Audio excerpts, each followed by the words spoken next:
আজকে এখানে কই মাছ, তেলাপিয়া মাছ আর বেগুন নিয়েছি, রান্না করব।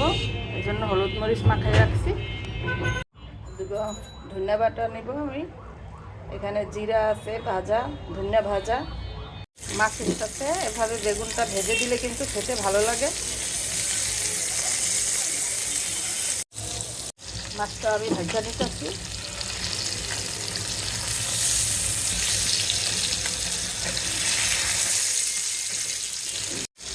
লাল লাল করে ভাজতেছি মাছটা। মাছটা ভাজা হয়েছে, এটা আমি আর উঠাবো না। এটার উপরেই অল্প মশলা দিয়ে দেব। মশলার সাথে মাছটাও ভাজা হয়ে গেছে। এখন একটু পানি দিব, এটাতে সাথে আমি বেশি লাড়া দেওয়া যাবে না, ভেঙে যাবে মাছটা। মাছটা কষানো হয়েছে, এখন আমি একটু গরম পানি দিব। আমি ভাজা বেগুনটাও দিয়ে দিব। মাছের সাথে এভাবে একটু বেগুন ভেজে দিলে কিন্তু বেগুনটাও খেতে ভালো লাগে আর মাছটাও খেতে ভালো লাগে। বেগুন দিয়ে কই মাছ রান্নাটা আমার হয়ে গেছে।